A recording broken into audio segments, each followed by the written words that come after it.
Eto na nga mga chong, marami tayong PBA updates! Justin Brownlee, payagan kayang maglaro para sa strong group?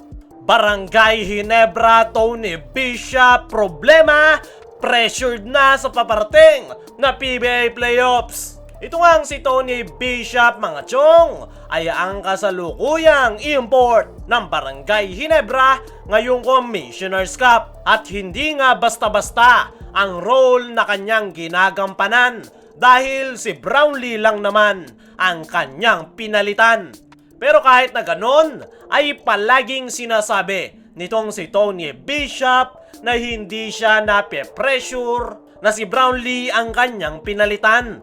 Paulit-ulit nga yang sinasabi ni Tony Bishop bago pa magsimula ang Commissioner's Cup. Pero mukhang hindi nga nangyayari yan dahil hindi nga maganda yung ipinapakitang performance nitong si Tony Bishop. Nag-a-average nga siya ng 4 turnovers per game at ang pinakamabigat ay hindi niya nga kayang i-take over ang laro dahil sa mga crucial minute ay biglang nawawala itong si Tony Bishop. Malayong malayo yung ipinapakitang laro ni Bishop noong naglalaro pa ito noon sa Meralco Bolts. Doon, mapa-inside o outside plays yan ay kayang-kayang laruin nitong si Tony Bishop. Pero ngayon na nasa Barangay Ginebra na nga siya ay hindi pa natin yan nakikita. Isa pa ay kulang na kulang nga siya pagdating sa depensa. Kaya naman, ano nga ba ang problema nitong si Tony Bishop? Bakit bagsak ang kanyang performance sa Barangay Ginebra? Ang sagot nga dyan mga chong ay pressured itong si Tony Bishop. Nape-pressure nga ang nasabing import dahil hindi nga basta-basta ang kanyang pinalitan. Sa tingin ko ay na-overwhelm itong si Tony Bishop dahil napakalaking trabaho nga ang kanyang ginagampanan, lalong-lalo na sa sistema ni Coach Tim Cone. Nabanggit na nga ni Tony Bishop na kinakailangan niyang maging versatile player na maglaro ng 2 to 5 position para makuha ang triangle offense. At mukhang dyan nga nahihirapan ang nasabing import.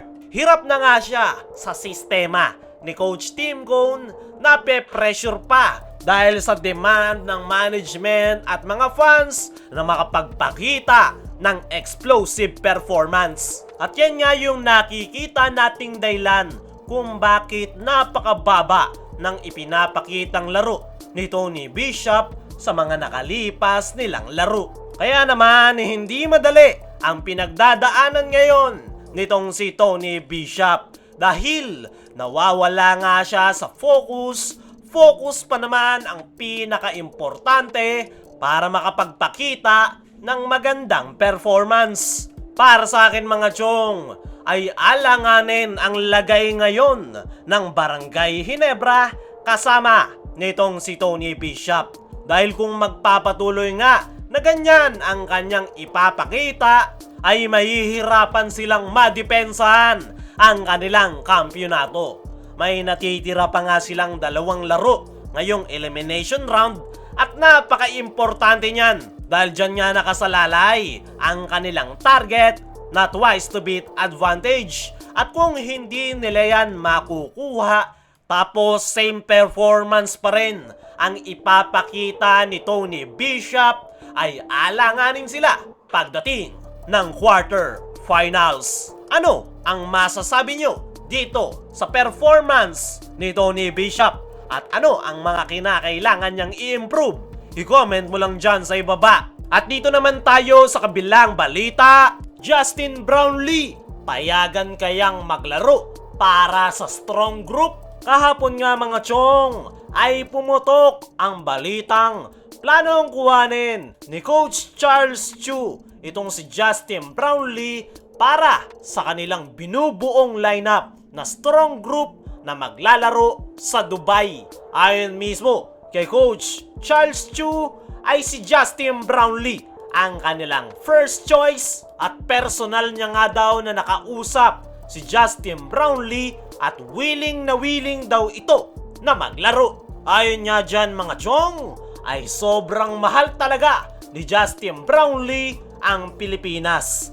Kahit sobrang daming masasakit na salitang binabato sa kanya ng mga haters matapos nitong magpositibo sa doping test na ginawa last Asian Games, ay gusto pa rin talaga nitong i-represent ang Pilipinas. Pero meron ngang problema itong si Justin Brownlee dahil hindi pa nga nagbibigay ng go signal ang organizer ng International Basketball Championship kung pwede siyang maglaro. At kung maglalaro man itong si Justin Brownlee para sa strong group, ay posible ngang maapektuhan ang ipapataw na suspension sa kanya ng FIBA.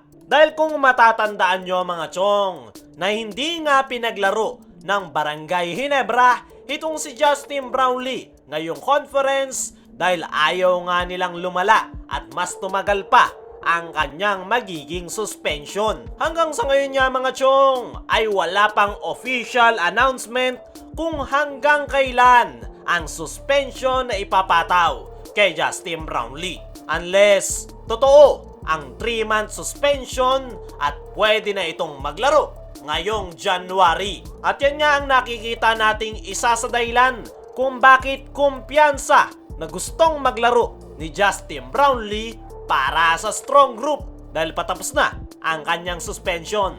Kung kayo ang tatanungin mga chong, dapat bang isugal ni Brownlee ang kanyang karir para maglaro sa strong group? I-comment mo lang dyan sa ibaba.